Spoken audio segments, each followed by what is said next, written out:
Hi YouTube, my name's Drew, and you're watching Drew's Obsessions.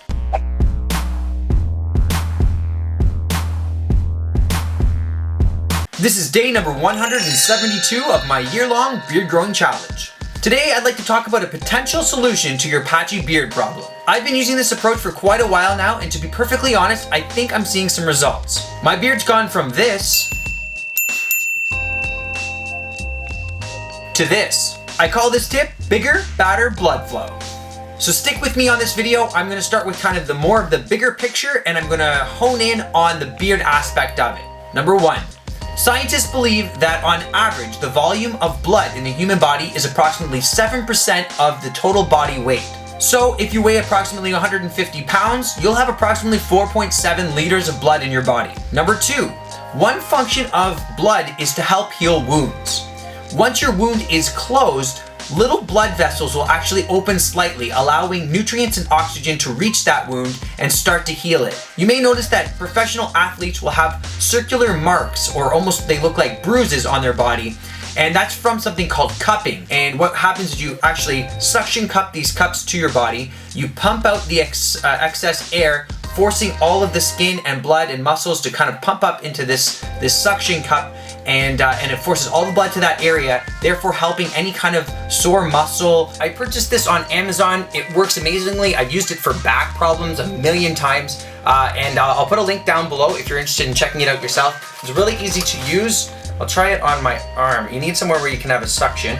So as you can see, I'm pumping up, the skin's pumping in there. I'm sucking the air out of the cup.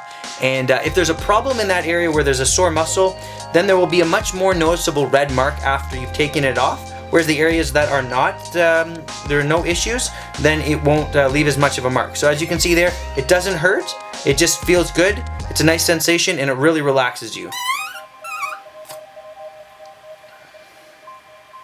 Number three, we're going to be drawing a quick picture here of how the blood flows in your face, because this is important when it comes down to hair growth. Now this is just a very simplistic drawing. I couldn't use any of the pictures that I found on Google because they're copyrighted. Now, due to the fact that there's a lot more blood flow in certain areas on your face, you're going to be getting a lot more oxygen and a lot more nutrients to that area, therefore causing your hair to become thicker and denser in those areas. Okay, so here's my super simplistic picture, not terribly well drawn obviously, but this just indicates the blood flow that goes through your face. You've got the superior labial artery, which kind of runs underneath your mustache area here, which is why probably a lot of people have denser mustaches up in this area. Then you've also got this inferior labial artery, which runs down here. You have some little spin-off veins that come off over here as well, which obviously stimulate facial hair in this area, but it's definitely not nearly as dense as this submental artery, which runs right under the chin area, and that's why you're going to notice that a majority of your hair comes from this area here, and probably down the sideburn region, and obviously down this way here. So you'll notice that at the upper part of my face here, the hairs are quite short.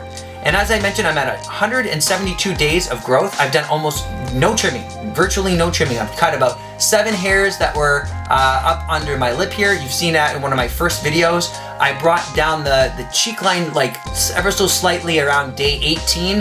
I haven't touched it since. And then I just trimmed up the neckline. I haven't touched a single hair on my actual face. So this is my patchy beard, day 172. So you'll notice that at the top part here, these are quite short. There's not a lot of blood flow up in this area here, but as you bring it down a little bit lower, you're gonna start to notice that the hair grows considerably. And that's what you'll notice, that for most beards, the biggest bulk of hair is gonna be along this jawline here, obviously where the arteries flow. And you can see the densest part here. There's also often a lot of hair right around here where there's more arteries, and up and around the mustache region. Now everybody's gonna be slightly different, but that's a general rule of thumb to follow. So you can see the difference in length around these areas.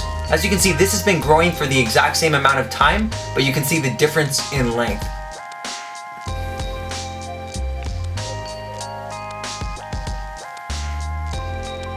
So therefore, using this theory, we can assume that E equals MC squared. I mean, increased blood flow equals increased hair growth. Take a look at a product called minoxidil.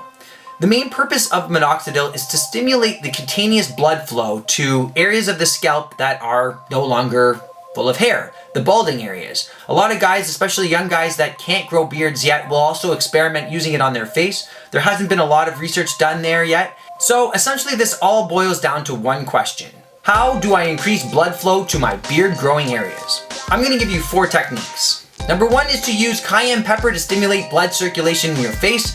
Generally, the whole idea is that there's this active ingredient called capsaicin in it, and by spreading it on your face, it kind of like aggravates it and therefore brings the blood to your face follicles. I've never tried this. I don't use this method because I have sensitive skin and I don't want to have a rash or anything weird on my face. If you're bold and you want to try it, I've heard some good results with it, but use it your own will. Number 2 is exercise, and general exercise is obviously good for increasing blood circulation throughout your entire body, so it'll also increase it on your face. So that's just a kind of a general overall good blood circulating method, just to exercise generally every day, maybe 30 minutes a day. Number 3 is to use a comb or your fingers to scratch and stimulate the areas that you want to grow. It's going to cause more blood flow, more blood to go to those areas, and therefore increase blood circulation. And number 4, probably the most enjoyable, if you have a special person in your life, you can have that person perhaps give you a bearded massage. I will put a link down below to my video where I show you how I receive a bearded massage, and you can use some high quality beard oils, get some different stimulations by different pullings of different hair, and definitely relaxes you, makes you feel good, increases blood circulation, and increases beard growth. So hopefully this works for you too. If it does, please leave me a comment down below. I really appreciate it. I like to read all your comments. Don't forget to hit that subscribe button, and I'll see you in my next video. Thanks for watching.